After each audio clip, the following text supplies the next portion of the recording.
Piga sawa zaidi. Hapa katika episodi ya 10 tu. Ni baada ya kuchalaza episodi ya 9. Sasa kitaalam zaidi tuunganishe katika episodi ya 10. Endelea kutazama Jiramba hapa. Sound mitamboni ya Falu DJ. Ginita baba la baba, mambo nazidi kusonga zaidi na kwa safi zaidi. Tuko kwenye mitambo mipya zaidi. Tuanze pale ambapo tulishia. 아유, 아닙니다. Basi mama ishangaa sana juu ya muunganiko wa watu wawili ambao mwanzoni walikuwa kama ni maadui. Anasema haiwezi kuwa hivyo. Sasa upande wa pili kwa Nuchi alikuwa analeta taarifa kwa The King kama mambo yote yameenda sawa tu. Ghafla aliweza kuingia mtaalamu. Anasema Prince kwa sasa inaonekana ametoka katika jumba la kifalme. Na ndo The King. Basi moja kwa moja kwa mtaalamu wa hali. Alikuwa anatolewa kidogo. Lakini pia alikuwa amepata likizo ya muda mfupi zaidi tu. Wakiwa nasubiri raundi ambayo inafuata. Hivyo kila mtu anahitaji kurejea nyumbani akiwa na majibu ya kile ambacho amekifanya katika challenge zote. Hivyo alikuwa ni wakati mzuri sana wa kuweza kuagana kwa wale ambao waliishi kama marafiki. Lakini pia kuna wengine watapata nafasi kurejea tena. Ila kuna baadhi wataweza kupata nafasi. Sasa binti akiwa hapa cha kushangaza zaidi aliweza kumuona mtaalamu wa Dong akiwa na bulutwa. Ili mshtua sana binti. Anambia asifanye kitu yoyote itakuwa hatari zaidi. Basi alileta ujumbe kwa wazee wazima, wataalamu wa mpango. Anasema kutokana na muunganiko wa wanajeshi ambao walikuwa wanafanya upelelezi juu ya kile kitengo, inaonyesha mtaalamu anapelekwa katika kitengo cha mahojiano maalum katika eneo la gereza la kifalme. Anasema basi isikupe mashaka. Anasema lakini kuna kitu ambacho tutaji kufanya. Hakikisha unazuia utambulisho wako. Lakini sasa binti alisema kitu kimoja tu. Kwa sasa naomba pate nafasi ya kuweza kukutana na The King. Mzee alikuwa anachokuzuia. Basi binti anapelekwa Paris. Anasema wewe ni Onkyo. Anasema kuna kitu cha muhimu sana anahitaji kuambia. Anasema ni juu ya binti yangu, anahitaji kuonana naye.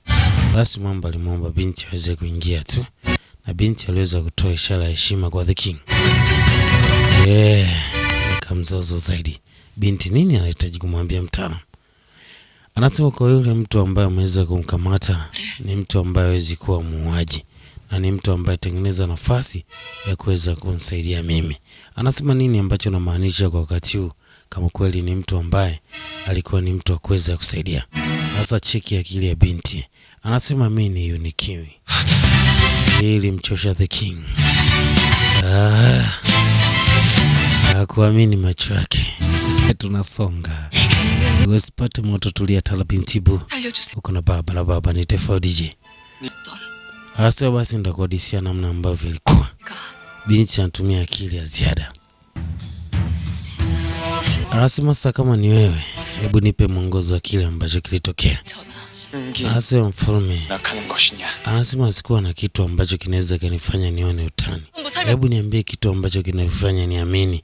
Anasema ni mtu ambaye alikuwa kama umenitelekeza. Ni mtu ambaye kama ulikuwa umeniacha. Niliweza kuamka katika eneo na mwili wangu ulikuwa baridi sana. Sasa binti anatumia nafasi ya kujifanyia ni uniki. Na anadai kwamba mtaalamu ndo alimsaidiaga. Yaani mzee wa Dong, yule mwamba ambaye amekamatwa. Anasema lakini uliniahidi sio jua, sio mvua, sio mwezi, utakuwa pamoja na mimi. Hii ni ahadi ya nyuma sana. Anasema sasa inakuwaje kama utashindwa kunisaidia mimi ili hali wakati uliopita uliwahi kuniahidi. Anasema sijajua kama atafanikiwa. Anasema binti yuko smart sana. Wewe focus tu na Crown Prince. Anasema kwa nini uliyafanya mambo yote haya kwa ukimya? Anasema lengo langu ni kumkamata muuaji. Anasema sasa itakuwaje? Hebu niambie muunganiko wako na huyo Prince. Anasema naye ni mtu ambaye aliwahi kunisaidia. Anasema mimi nitaamini kila kitu kutoka kwako. Haijalishi itakuwa ni wewe au sio wewe. Mapenzi bana. Yes, sasa binti nini ambayo angefanyaga? Mzee mzima ambia nisamehe tu kwa vile ambavyo nishindwa kutendea wema zaidi. Anasema selection zinaendelea, kesho napambana kufikia target. Anasema lengo langu ni kumkamata mtu ambaye aliniwekaga katika hatia. Na hii sio biashara yako, ungejaribu kukaa mbali na hiki kitu. Agiza King anamwambia ndahitaji kukaa mbali kivipi? Yeye anahitaji kukuwekea ulinzi. Basi Anuchi akiwa anamsindikiza bibie ambaye tumeajali jina la Uniki, lakini Unibo. Anasema kuna kitu cha muhimu nahitaji kuambia. Anasema mfalme ndio atengenezaga mpango wa kumfanya babako aweze kutoroka katika gereza na mambo alikuwa mazito. Anambia nini ambacho umefanya kwa wakati huu? Niomba sana msamaha. Anasema sasa kwa nini umwambia yule binti? Anuchi kabidi ajifiche nyuma. Lakini mfalme anambia ina noma mwanangu. Kila kitu kiko sawa. Sasa moja kwa moja tuelekea Law Investigation bila. Eneo ambalo ni la kitengo ambako amefungwa mwamba Waidong. The King anasema atolewe tu na awe huru zaidi. Sasa binti akiwa njiani anatafakari mambo mengi sana. Nakumbuka mzee alimwambia simwamini mfalme. Lakini pia inaonekana huyu mzee kuna jambo akuwezaga kumwambia bibi. Asiwa nini kimetokea bwana? Usumbufu ni mwingi sana. Mara maisha ya gereza, mara maisha ya uraiani. Sasa mbona umekuwa mapema kiasi hiki? Mzee mzima aliweza kutolewa tu. Lakini binti kuna kitu alikuwa anahitaji kumuuliza mzee mzima. Anasema kuna kitu chochote kilibakiaga kama masalia kuniambia ya kile ambacho kilitokea kwa wazazi wangu. Mzee alimeuti. Sasa upande wa pili kwa binti ambaye ni mpinzani sana, yule bibi naye alikuwa amekutana na mko wake hapa.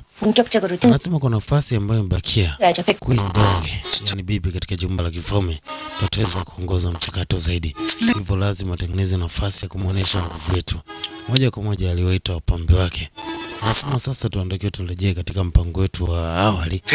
Kisha tunamaliza mambo. Tuhakikishe tunatengeneza nafasi ya kumteka Queen. Anasema binti yangu umefanya kazi njema sana. Huyu ni yule waziri. Hapa kuna kitu alimpatia binti yake.